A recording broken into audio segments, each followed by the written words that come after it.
Mais avant les commentaires, les acteurs. Voilà. Et avec Pierre-Olivier Brial. Salut Pierre-Olivier. Salut Stéphane. Donc directeur général de Manutan. Alors sur en plus une chaîne B2B, je pense qu'on n'a même pas besoin de présenter Manutan. C'est quoi l'Amazon des entreprises? Comment tu te définis? Comment tu définis Manutan Moi, je définis que Amazon est le Manutan du B2B. Bonne réponse de l'amiral. On disait sur une grande radio il y a maintenant 40 ans. Excellent. J'ai mis ETI, les enjeux 2024, parce que tu es très impliqué dans ce mouvement des entreprises de taille intermédiaire. Je vais te raconter une petite scène, Pierre-Olivier. Moi, je réunis régulièrement de manière confidentielle. C'est pour ça que je vais la raconter sans citer personne. Un certain nombre de chefs d'entreprise, alors des vraies grosses boîtes. Je raconte ça aussi assez régulièrement. Et puis, des entreprises de taille intermédiaire. À l'initiative de quelqu'un que tu connais peut-être, Pierre Paulette, le patron de Talentia, voilà, qui lui aussi est très investi dans le truc. Et Pierre, un jour, me dit, il faut quand même leur demander autour des ETI ce qu'ils en pensent et tout. Il y avait là 15 gars, des vrais chefs d'entreprise. Rien à foutre de cette histoire d'ETI. Même, limite, trouvant ça un petit peu désagréable. Non, on n'est pas intermédiaire, non, on est des entreprises, on a une bonne taille, etc. Et donc, absolument pas investi dans l'idée d'un mouvement des ETI. J'ai été très surpris. Toi, tu les connais mieux que moi. Et j'ai l'impression que ça te surprend moins que ça ne m'a surpris. C'est-à-dire, alors moi pour le coup, j'ai un vécu un peu inverse sur ce sujet. C'est-à-dire que quand le métier, il y a quelques années, a décidé de lancer... Donc, mouvement des entreprises de taille intermédiaire. Voilà, mouvement des entreprises de taille intermédiaire. L'idée était de se dire, il faut passer d'une structure un peu de lobbying, donc qui a été le métier, reconnaissance de la catégorie, à une partie réseau. C'est vrai que quand j'ai monté le Club Île-de-France, je pensais au départ, par exemple, qu'avec 2-3 dirigeants, j'en aurais 12, puis par effet concentrique. Et c'est vrai que les dirigeants de TI connaissaient peu de dirigeants de TI. Parce que là, il n'y avait pas forcément une reconnaissance. Par contre, petit à petit, en expliquant notre spécificité, c'est-à-dire qu'il n'y avait pas forcément une conscience qu'au-delà d'un secteur et d'une activité, il y avait une certaine spécificité. Et on a quand même, en 4 ans, monté un club de 150 et s'aimer partout. Et la marque ETI commence quand même à s'imposer. À quoi elle sert, cette marque ETI Elle sert à faire reconnaître que dans l'écosystème économique français, il y a un certain nombre d'entreprises qui ont la même spécificité, qui sont ni des très très grandes, ni des très petites, et qui ont besoin d'être prises dans leur spécificité. Et elles ont des traits communs, c'est-à-dire qu'elles ont les territoires, 70% qui sont dans les territoires, 75% familiales, entreprises de long terme, souvent des acteurs de niche très forts dans un secteur d'innovation. Et le problème en France, c'est que la bascule au-dessus de 250 employés nous met dans la même catégorie que des très grands. Je te challenge là-dessus. Pardon si ça ne vous intéresse pas, mais je crois que c'est intéressant. Il y aura beaucoup plus de liens entre, j'en sais rien moi, une grosse PME et une ETI qui sont dirigées par un fonds, avec un manager à la tête du fonds qui a 4 ans pour redresser la boîte, qu'entre une ETI familiale et cette même ETI dirigée par un fonds, qui pourtant auront la même taille, a priori les mêmes intérêts, voire même sur le même territoire. Déjà, ils ne vont absolument pas bosser de la même façon, ils ne vont absolument pas avoir les mêmes exigences. Déjà, elles sont à 75% familiales. Ouais. Donc ça crée quand même déjà un trait commun. Et les fonds, il y a fonds et fonds, donc il y a des fonds très très long terme. Donc moi, mon expérience, c'est que globalement, il y a une homogénéité. Globalement, toi, tu continues à trouver qu'il y a une homogénéité. Moi, ce qui m'a fait rentrer dans le mouvement, pour être très clair, c'est que l'INSEE, en 2009-2015, montre que la seule catégorie qui crée de l'emploi net en France sont les ETI, plus 335 000 emplois nets. Là où les grands groupes, les PME sont étales, et les startups sont relativement étales. Et en fait, d'avoir identifié ces entreprises en disant elles ont des caractéristiques communes, elles sont très long terme, elles sont dans les territoires, elles sont, c'est vrai, à capital souvent familial, pas forcément à direction familiale. Elles ont une vision souvent commune du capitalisme, que j'appelle moi le capitalisme intelligent, et on doit s'appuyer dessus. Et le gros problème... Et je rajouterais fondamental, on va en parler, que la seule ressource véritable de réindustrialisation, elle est là. Alors c'était mon dernier point, c'est 38% dans l'industrie. Voilà. Et qu'en fait, je crois qu'on s'est rendu compte qu'à ne pas soutenir ces ETI et pas les voir dans leur spécificité, d'abord il y avait ce problème-là, on ne se reconnaît pas, et on ne se reconnaît pas en tant que chef d'entreprise ETI. Donc le fait d'avoir reconnu la marque, notamment le plan de nation ETI, a agrégé ses dirigeants. Et après, il y a quelque chose aussi qu'il faut bien comprendre, qui est très important, c'est que moi, chez Manutan, quand je lance une université, si je vais voir un très très grand groupe, je vais apprendre des choses, mais je ne me reconnais pas forcément. Depuis que j'ai créé, je suis rentré dans ce réseau ETI, j'ai appris un nombre de choses d'entreprises de ma taille, et ça, c'est quelque chose d'invisible, mais c'est un accélérateur de développement énorme sur des acquisitions, sur la rémunération de dirigeants. D'avoir des boîtes comme Manutan de 2500 collaborateurs, où il y a un dirigeant d'ETI qui vous dit, voilà moi ce que j'ai fait, tiens, Regarde, et j'en ai vu 6, ça vaut toutes les études du monde. Donc il y a une vraie valeur à reconnaître la spécificité. Je les ai réunis hier soir. Hier soir, le débat, c'était sur l'engagement. Comment maintenir l'engagement des équipes. J'avoue que là, effectivement, les tailles d'effectifs font absolument tout. Ah oui.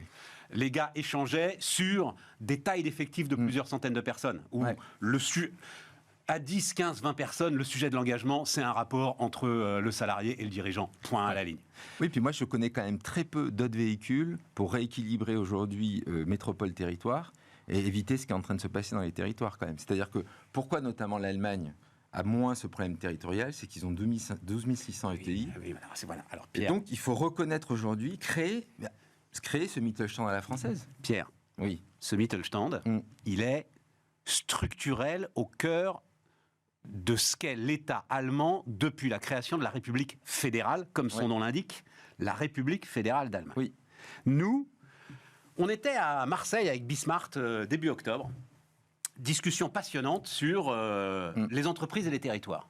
Et qu'est-ce que j'ai entendu de la part, alors pour le coup, d'une chef d'entreprise qui pourrait être, mais vraiment qui te ressemble, etc. Les rapports avec les régions sont catastrophiques. Les régions font du clientélisme. C'est pas du tout la même chose, tu vois. C'est-à-dire que le Mittelstand, c'est une sorte de lien profond entre le secteur bancaire local, l'entreprise locale et la politique locale. Ouais. On est à des années-lumière de ça. Alors, d'abord, 2 choses par rapport à ça. Un, on le sait peu, mais il y avait le même nombre d'ETI dans les années 80 en France qu'en Allemagne. Donc, il y a eu une hémorragie d'ETI en France à cause de la transmission. Donc, fondamentalement, la France était un pays d'ETI. Ça, c'est l'ISF, ça. Et avant les lois Dutreil. Mais il y avait pas. C'est vrai que l'Allemagne fédérale, en plus, s'est plutôt développée sur son tissu avec aussi une méfiance des grands groupes liés à son histoire. Mais non, mais il y avait. Tu le retrouves sur la puissance des villes. Il y avait un tissu d'ETI. Munich, Hambourg, Düsseldorf, aujourd'hui, c'est des villes. Il n'y a rien de comparable en France. Ouais, mais il y avait un tissu d'ETI qui était le même. Et par ailleurs, sur les régions, par exemple, nous, ce qu'on a fait avec les régions Île-de-France, c'est complètement différent de ce que tu as décrit. Complètement différent. C'est-à-dire qu'on a monté aujourd'hui le club avec la région. On a monté, par exemple, on a financé ensemble le premier ETI Lab avec les mines. Donc c'est la première fois, il y avait une réunion la semaine dernière, où on produit de la donnée statistique pour les ETI. Ça, on l'a copié du Mittelstand. Avec les spécificités françaises, les clubs ETI qu'on a créés, on les a créés avec les régions. Ça marche plus ou moins bien en fonction des régions. Mais quand la région joue le jeu, et ça a été le cas en Ile-de-France, on a fait des choses vraiment formidables et on a créé un écosystème ETI. C'est pas une fatalité. Qu'est-ce qui les empêche de croître, les effets de seuil ? Alors, il y a les effets de seuil. C'est vrai que les effets de seuil, aujourd'hui, ça joue. Après, le TI... il faut le dire d'un mot. Très forte incitation, aujourd'hui, pour un chef d'entreprise, dès qu'il passe le seuil de 50, à créer une filiale et à repartir avec 2 boîtes. Exactement. Et d'ailleurs, c'est pour ça que quand l'INSEE a agrégé la data et a montré que les ETI étaient les premiers créateurs d'emplois, ils ont agrégé aux maisons mères. Ce qui empêche... Alors déjà, il faut aujourd'hui... et c'est pour ça qu'on revient à ta première question, c'est-à-dire... faire en sorte que les ETI soient reconnus dans leur spécificité, c'est éviter de les mettre dans les catégories des grands groupes. C'est-à-dire qu'on peut se dire, on peut avoir pour les ETI des dispositions, nous on parle de la progressivité des normes, faire la même norme pour Total qu'une ETI, ça n'a pas de sens. Ouais. Et donc c'est pour ça aussi qu'on se bat d'ailleurs au niveau européen. Après, ce qui fait qu'elle se développe aussi, c'était de recréer une vraie politique industrielle, puisque quand on a une catégorie qui est à 40% industrielle, et très honnêtement, les autres qui sont assez périphériques de l'industrie, puisque nous, on est beaucoup moins, Manutan n'existe que parce qu'il y a de l'industrie. Bien sûr. Donc, réindustrialiser la France, c'est aussi permettre aux ETI de grandir, puisqu'elles sont massivement industrielles. Donc, en fait, la politique qui ne permettait pas de les reconnaître dans leur spécificité, c'était aussi considérer que l'industrie était juste une affaire de grands groupes, que c'était fini parce que c'était mondial. On a juste oublié qu'il y avait 5600 boîtes qui représentaient 33% du salariat français et qui avaient juste besoin aujourd'hui de se développer dans leur industrie. 5600 boîtes, dont, tu me corriges si je dis une bêtise, un gros quart sont des filiales de grands groupes internationaux. Ouais. Donc les deux sont pas si contradictoires que ça quand même, Pierre-Olivier. Non, il y a une différence par contre, c'est que quand un chef d'entreprise est sur un territoire et que c'est son entreprise, le rapport qu'il a au territoire et l'attachement qu'il a au territoire et l'implication qu'il a dans son territoire est très différente. Évidemment. Après, oui, enfin bon, c'est un peu différent quand tu diriges ton entreprise que quand tu diriges une filiale d'un groupe quand même, un petit peu dans l'esprit, dans la façon de faire. Donc Oui, il y a des similitudes. Après, non, mais n'empêche que vous les agrégez. C'est ça que je veux dire. Voilà, vous les agrégez de toute façon, dans l'ensemble de vos statistiques, etc. C'est la catégorie. Hein. Je crois je sais pas si Siemens en France est considéré par exemple comme une ETI. Non, ils sont grands groupes là. C'est un de nos premiers exportateurs quand même. On le dit assez peu. Hein. Oui, tout à fait. Mais encore une fois, je pense que c'est hyper important d'avoir des TPE, des startups, des PME, des ETI, des grands groupes. Nous, on n'est pas du tout un mouvement contre. On est juste un mouvement de dire on a besoin de l'écosystème et reconnaissez cette catégorie par sa spécificité. Pierre-Olivier, oui. Toi, chef d'entreprise, patron d'ETI, tes enjeux 2024 ? Enjeu 2024, on a transformation environnementale. Aujourd'hui, on sent une accélération massive. Donc on doit accélérer. Alors nous, en tant que distributeur, par exemple, c'est toute la partie économie circulaire. Mais on sent aujourd'hui dans les grands groupes, les grands donneurs d'ordre, la volonté d'attaquer maintenant ce qu'on appelle le scope 3, c'est-à-dire vraiment ce qui est en dehors de leur propre production. Et donc ça s'accélère beaucoup. Quand tu dis économie circulaire, c'est-à-dire tout ce qu'on voit autour de la deuxième main, c'est aujourd'hui en train d'arriver dans le B2B ? Aujourd'hui, le mobilier de bureau, par exemple, 5% du mobilier de bureau est remis sur le marché. 95% est recyclé ou jeté, où on estime que 60% pourrait être remis sur le marché. Donc de toute façon, un truc là, ouais, partout. Et nous, dans toutes les familles de produits qu'on a aujourd'hui, on sait très bien que beaucoup peuvent être remis sur le marché. L'économie du remploi, il faut l'industrialiser, il faut vraiment en faire une vraie économie, mais ça c'est un gros enjeu pour nous, parce que de toute façon, en tant que distributeur, si on veut réduire notre scope 3, notre empreinte carbone, c'est par le scope 3 que ça passe. Le vrai sujet des ETI, moi j'ai l'impression il est sur le recrutement aujourd'hui, c'est-à-dire dans la guerre des talents. Voilà. C'est là où ta taille intermédiaire, je peux pas filer toutes les rênes alors que je peux le faire dans une PME. Si j'attire un gars, il va vraiment pouvoir être au charbon et tout faire et il va adorer. Et évidemment, j'ai pas les capacités des grands groupes. En fait, on a deux sujets. On a un sujet de notoriété. C'est-à-dire que là, il faut reconnaître d'abord que les ETI peu fait de marque employeur. Et je pense qu'on a tous compris qu'aujourd'hui, il fallait une stratégie de marque employeur. Et deuxièmement, la catégorie. C'est pour ça que la catégorie aussi, si ETI, on arrive à véhiculer nos valeurs. Après, on a toute une partie des collaborateurs qui sont extrêmement intéressés par l'autonomie, le sens que donne une ETI. La vraie question aujourd'hui, c'est de les attirer. Franchement, c'est pas une fois qu'ils sont dans le système. Et après, on a un autre sujet. C'est du fait de notre emplacement territorial, on a quand même des difficultés d'accès. Donc, bon, ça, c'est le revers d'être dans 70% dans les territoires. T'as raison. Donc ça, c'est un autre sujet. Après, aujourd'hui, là, il faut se prendre en main. C'est-à-dire qu'il faut créer de la marque employeur. Et la crise immobilière va vous faire un booster. Je ne sais pas. Non, mais il faut qu'on se fasse connaître. Hein. Je crois que nous, on l'a appris chez Manutan. Pierre Giacometti va venir dans un instant. Entreprise superstar, bon, tu verras, mais l'entreprise est plébiscitée comme jamais, mais le rayonnement de l'entreprise, de l'entreprise est le premier facteur de fierté d'appartenance. Il faut dire ça à l'ensemble des chefs d'entreprise qui nous regardent. Oh, marque employeur, et moi j'ai ma bottom line à travailler. Oui, bah, tu vas la travailler comme ça aussi. C'est vrai. Je reconnais qu'on a tous appris de ça, qu'on n'était pas les ETI, étaient un peu les champions cachés des territoires, etc. Et qu'aujourd'hui, on n'a pas d'autre choix. Et je pense aussi qu'il faut qu'on ait une vraie stratégie de segmentation.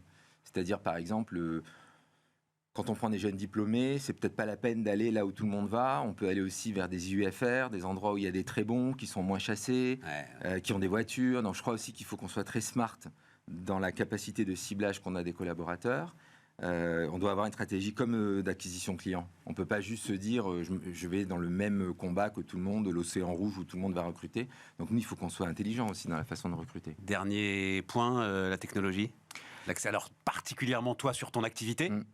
Majeur. L'IA change tout ? L'IA change tout. Alors l'IA commence à changer beaucoup de choses. Là, sur la technologie, en fait, je crois que le vrai enjeu des ETI, c'est les grands partenariats. C'est-à-dire que je pense qu'on est passé d'une logique à se dire je fais mon IT. C'est plus possible de la faire seule.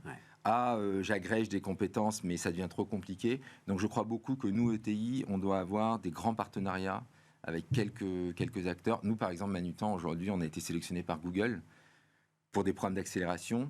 Et c'est vrai que ça nous donne des ailes et donc accès à des compétences qu'on n'aurait pas. Là aussi, je pense qu'il faut qu'on soit vraiment raisonné en cercle, c'est-à-dire que je garde la compétence en interne, je garde la vision, mais je m'appuie sur un vrai écosystème qui me donne accès.